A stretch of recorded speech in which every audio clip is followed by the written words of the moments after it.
If you have found yourself struggling to find a fit that feels good, that feels right, and you want to make a greater impact, but you haven't been able to land that business quite yet, then this episode is for you. They say the odds are stacked against us as women, especially women of color, trying to thrive in the consulting world. But rather than wait for a seat at the table that may never come, what if we build our own tables? What if we channeled our talents into guiding each other towards the success we deserve? Welcome to the Black Girls Consult 2 podcast. I'm your host, Dr. Angelina Davis, and I've walked the path from healthcare consultant to a mentor for women like you, ambitious, unstoppable, and ready to make waves in the consulting world. This podcast is your go-to spot for all things entrepreneurial consulting for us as women, especially women of color. Think of it as your weekly coffee date with a friend who's here to dish out real talk on building a solid business, elevating your thought leadership, and mastering that all-important mindset. And let's not forget, we're doing all of this while balancing day jobs, family life, and running teams. Yes, we can do it all. So if you're ready to dive into how you can grow a thriving consultancy or get strategies and insights that actually fit your busy lifestyle, then you're in the right place. Grab your coffee, tea, or hey, even a glass of wine. I won't judge. And let's get started.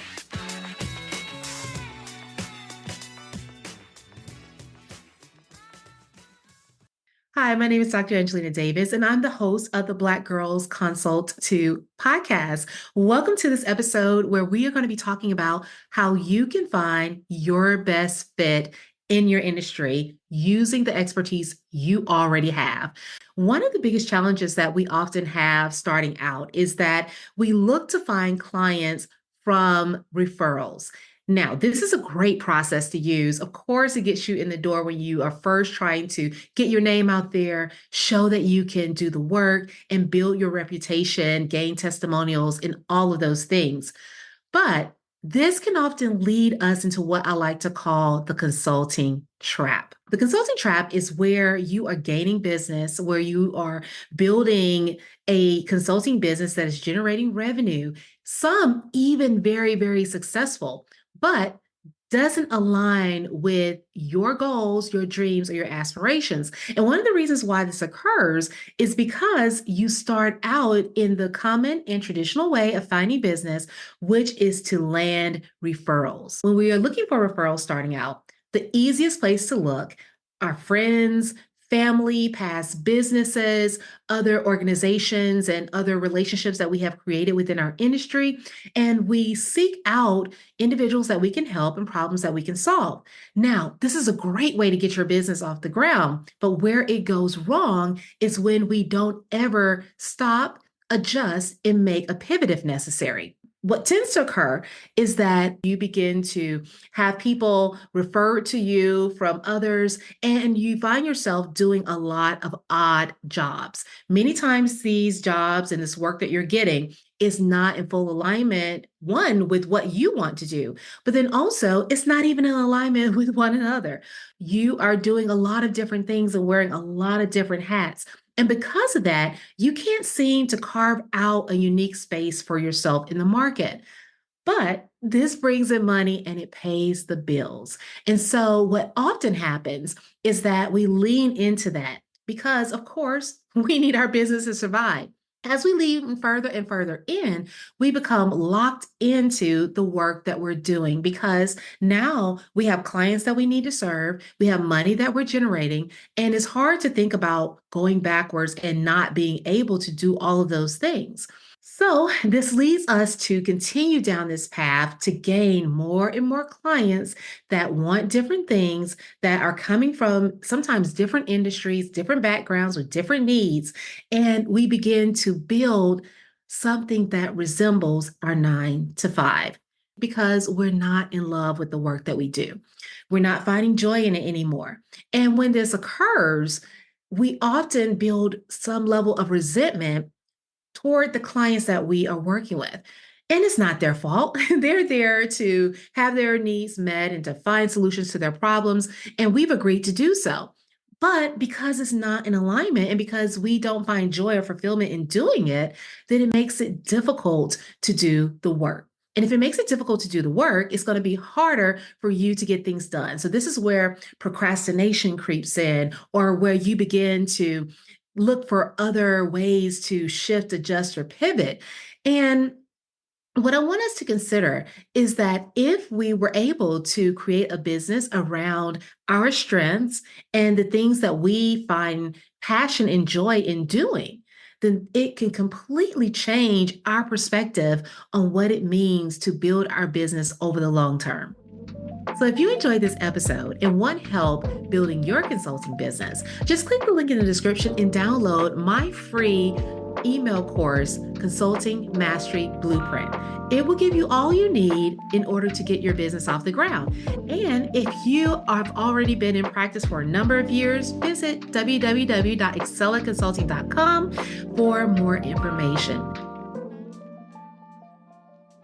So, one of the first things that I have found helpful myself, and what I often have many of the clients that I work with do when they are working either with me one on one or in one of my programs, is to stop and do a personal audit.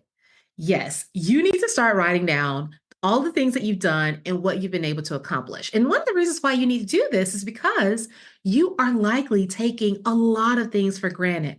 There is so much that you can do and so much that you've achieved over time that I will bet that you have forgotten much of what has stood out to others. So, when we take the opportunity to sit down, pull out a pencil and paper, and actually write down all of these things, we can begin to connect the dots and see how we can leverage some of that experience and those past accomplishments into our business. One of the places I want you to start is with the degrees and certifications that you've earned.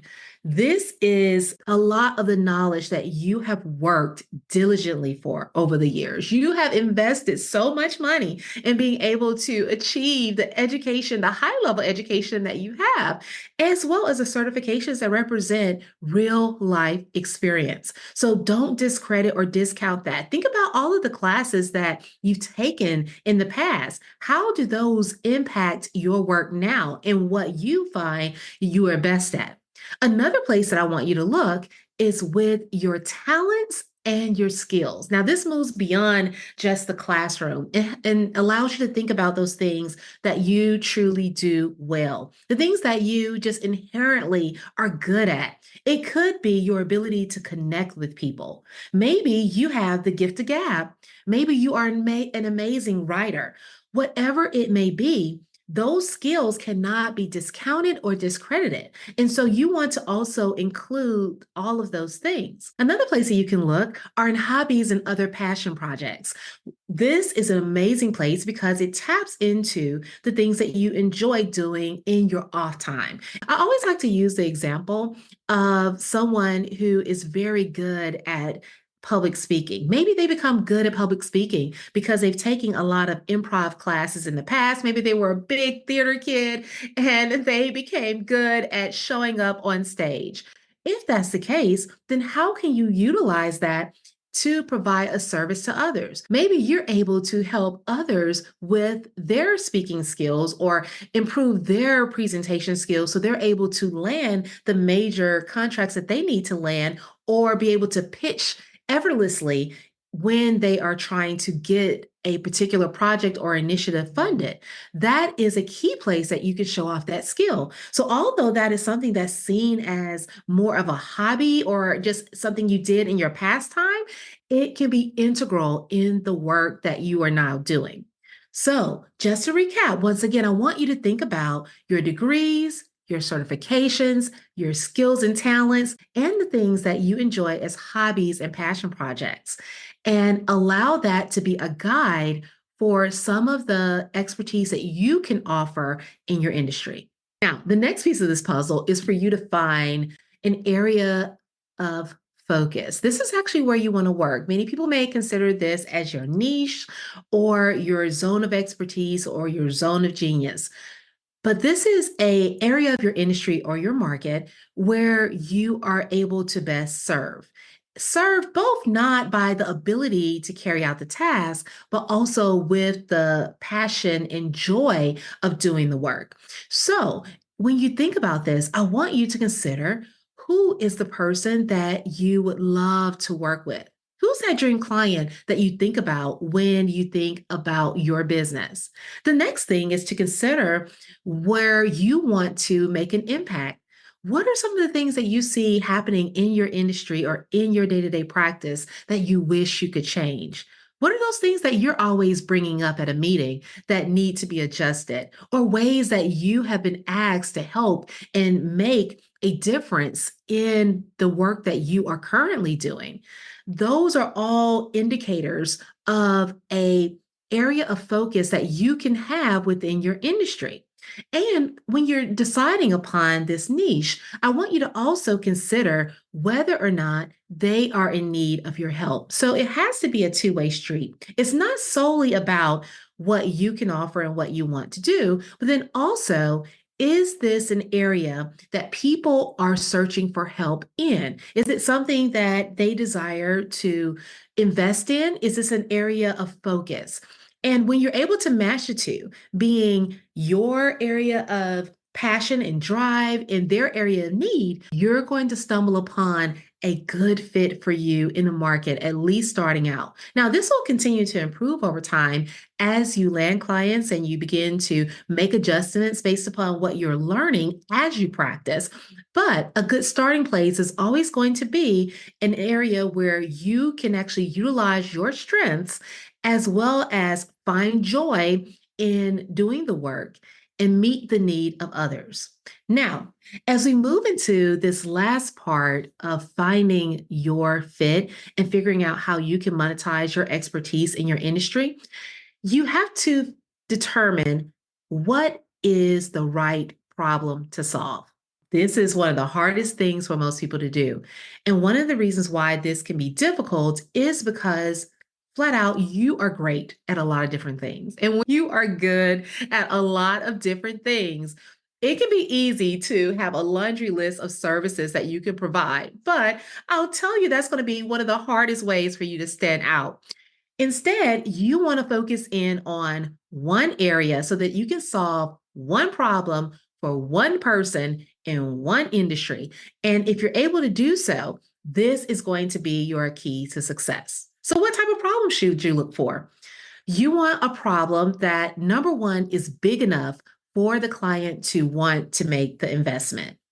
So, what this means is that the problem has to be something that they are eagerly wanting to solve and that they are willing to invest money, time, and other resources in acquiring. If you are able to identify this, it's going to be a good fit for you because you will be able to provide a solution that you can then charge for and not just have anyone consider you to be a commodity and pay whatever rate, but you can create a specialized solution that they are going to find highly valuable.